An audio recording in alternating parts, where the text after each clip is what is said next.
Assalamualaikum warahmatullahi wabarakatuh. Perkenalkan, nama saya Amanda Aulia Putri dari Prodi Hukum Ekonomi Syariah 1B. Di sini saya akan menjelaskan tentang hakikat bahasa. Bahasa adalah sistem lambang bunyi yang arbitrer yang digunakan oleh para anggota kelompok sosial untuk bekerja sama, berkomunikasi, dan mengidentifikasikan diri. Fungsi utama dari bahasa adalah sebagai alat komunikasi dan interaksi antar manusia. Bentuk bahasa ada dua, yaitu bahasa lisan dan bahasa tulis. Bahasa lisan adalah bahasa yang langsung dilafalkan oleh penutur bahasa kepada pendengar bahasa. Pemahaman makna atas bahasa lisan ditentukan oleh intonasi. Bahasa lisan menggunakan sistem bunyi dengan aturan tertentu. Situasi penggunaan bahasa lisan bersifat dinamis dibandingkan dengan bahasa tulis.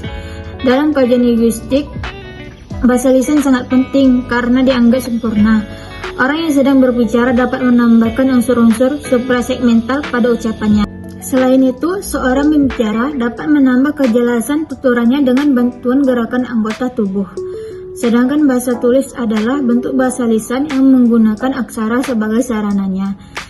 Unsur utama dari bahasa lisan ialah berupa bunyi, sedangkan unsur utama dari bahasa tulis ialah berupa huruf-huruf.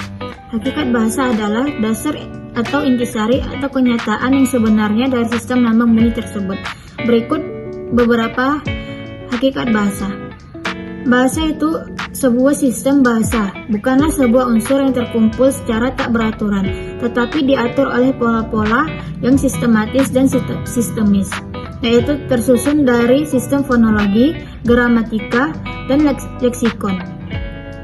Bahasa itu berupa bunyi yang dihasilkan oleh alat ucap manusia. Bahasa itu arbitrer, yang tidak ada hubungan wajib antara lambang bahasa dengan yang dilambangkannya. Andai ada hubungan wajib antar lambang dengan yang dilambangkannya, maka di muka bumi ini tidak akan ada bermacam-macam bahasa. Kemudian, bahasa itu bersifat konvensional. Penggunaan suatu lambang untuk suatu konsep tertentu bersifat konvensional, yaitu berdasarkan kesepakatan masyarakat penuturnya.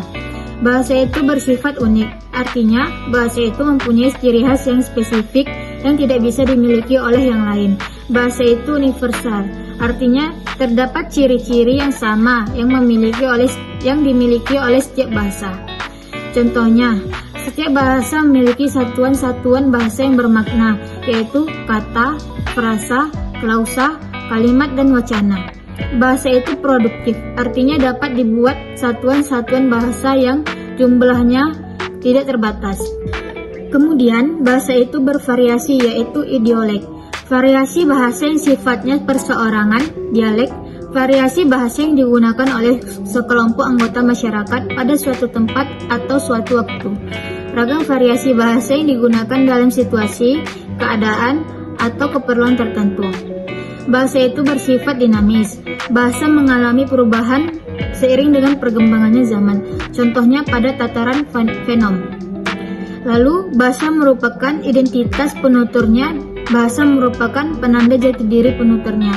Bahasa itu berwujud lambang. Sekian dari pembahasan ini. Lebih dan kurangnya mohon maaf. Wassalamualaikum